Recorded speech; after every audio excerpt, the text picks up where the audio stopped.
నమస్కారం. సత్య టీవీ వార్తలకు స్వాగతం. కృష్ణా జిల్లా పామరు నియోజకవర్గంలో మట్టి మాఫియా పగలు రాత్రి తేడా లేకుండా రెచ్చిపోతుంది. కూటమి ప్రభుత్వానికి చెడ్డ పేరు తెచ్చేలా ప్రభుత్వ ఖజానాకు గండి కొడుతూ అక్రమార్కులు కోట్లు కూడబెడుతున్నారు. పామరు నియోజకవర్గం రిమ్మనపూడి గ్రామంలో మట్టి తవ్వకాలు జోరుగా సాగుతున్నాయి. ఇక్కడ నుంచి తరలుతున్న మట్టి అంతా పామరులోని ప్రైవేట్ వెంచర్లోకి చేరుతోంది.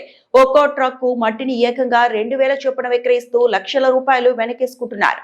రాత్రి పగలు తేడా లేకుండా భారీ శబ్దాలతో టేప్ రికార్డర్ల హోర్తో ట్రాక్టర్లు ఊరు దాటుతున్న అధికారులు మాత్రం నిమ్మకు నీరెత్తినట్లు వ్యవహరిస్తున్నారు.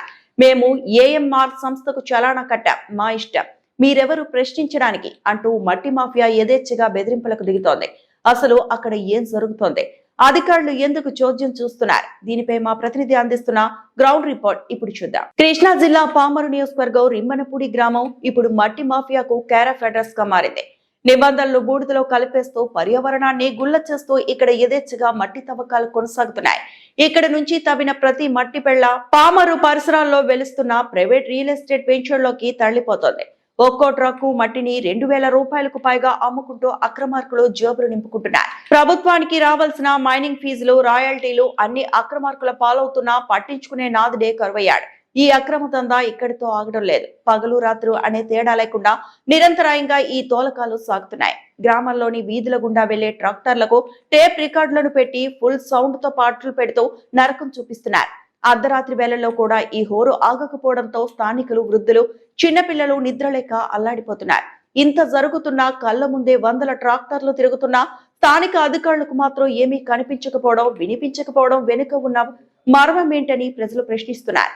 స్థానికులు గాని, మీడియా ప్రతినిధులు కానీ ప్రశ్నిస్తే మట్టి మాఫియా నోటికొచ్చినట్టు మాట్లాడుతోంది.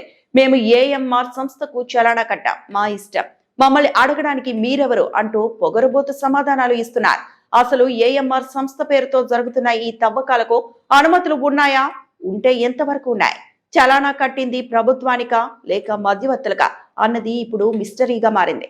నిబంధనల ప్రకారం జరగాల్సిన మైనింగ్ ఇలా ఇష్టారాజ్యంగా ప్రైవేట్ వెంచర్లకు ఎలా తరలిపోతుందని పర్యావరణ ప్రేమికులు మండిపడుతున్నారు. రాష్ట్రంలో అవినీతి రహిత పాలన అందించాలని, ప్రభుత్వ సొమ్ముకు కాపాడాలని కూటమి ప్రభుత్వం గట్టి పట్టుదలతో ఉంటే క్షేత్రస్థాయిలో ఉన్న కొందరు అధికారుల తీరు మాత్రం ప్రభుత్వ ఆశయాలకు గొడ్డలి పెట్టుగా మారింది.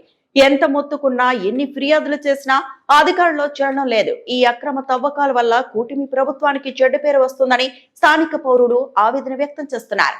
ఇప్పటికైనా ఉన్నతాధికారులు స్పందించి రిమ్మనపూడి మట్టి మాఫియాపై ఉక్కు పాదం మోపాలని, ప్రభుత్వ ఖజానాను లూటీ చేస్తున్న అక్రమార్కులను, వారికి సహకరిస్తున్న అధికారులను కఠినంగా శిక్షించాలని పామరు నియోజకవర్గ ప్రజలు డిమాండ్ చేస్తున్నారు.